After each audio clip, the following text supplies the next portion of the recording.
सभी फार्मर भाइयों को राम राम।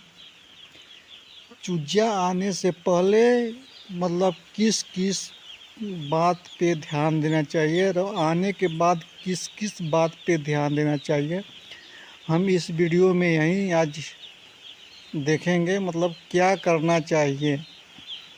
चूजा आने से पहले आप कर सकते हैं कि भूसी पूरा मतलब डाल सकते हैं। कम से कम भूसी गर्मी के दिन में कम से कम आपको 1.5 इंच भूसी रहना चाहिए।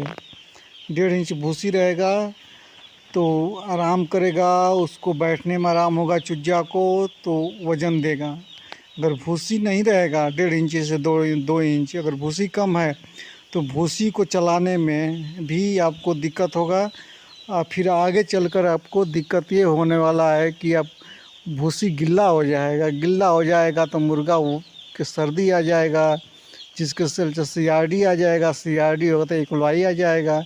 यही मुख्य कारण है। पहले आपको ध्यान देना होगा भूसी मेरा मोटा होना चाहिए, कम से कम 1.5 से 2 इंच भूसी होना चाहिए, ताकि CRD ना पाए। भींगे मत भूसी, आराम से बच्चा उस पर बैठे, आरामदायक हो। आरामदायक रहेगा तो बच्चा आराम से आपको वज़न देगा, आराम से रहेगा, चलेगा फिरेगा। ये इस बात पर ध्यान देना चाहिए।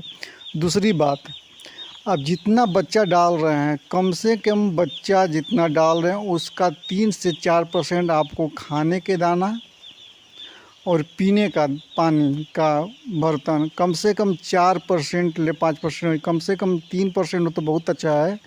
अगर 3% नहीं कर पाते हैं तो कम से कम आपको 4% रहना ही चाहिए खाने और पीने का बर्तन। आने के बाद चूजा आने से पहले आप अगर कंपनी से डाल रहे हैं तो सुपरवाइज़र से बात कर लीजिए कब तक चूजा आ रहा है।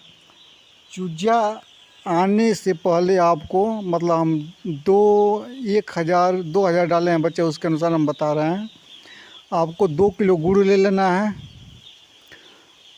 150 ग्राम लगभग मीठा सोडा ले लेना है, 100 ग्राम हल्दी ले लेना है।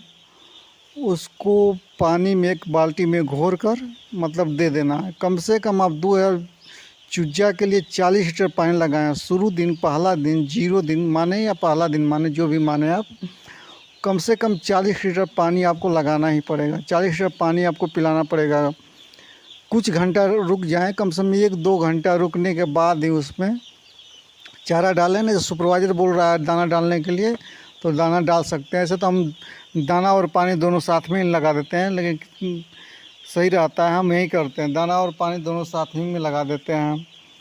क्या करें इसके बाद, टेम्परेचर मेंटेन करें। रात में टेम्परेचर लो हो जा रहा है, इसके चलते रात में अगर टेम्परेचर लो होगा, दिन में हाई होगा, तो इसके चलते भी CRD आ जाएगा बच्चों में CRD आ जाने के भी खतरा एक ठो है। इसकी वजह से आप पहले देखें कि मतलब क्या करना, अधिक से अधिक पेपर फीडिंग कराएं। 0 दिन में अधिक से अधिक आप पेपर फीड करें। जैसे हम डब्बा भी लगा दिए हैं, देख रहे हैं 0, आज पहला ही दिन है, सुबह मेरा बच्चा आया है, पहला ही दिन है, लेकिन हम डब्बे में भी लगा दिए कि ताकि आदत पड़ जाए डब्बा में खाने के लिए।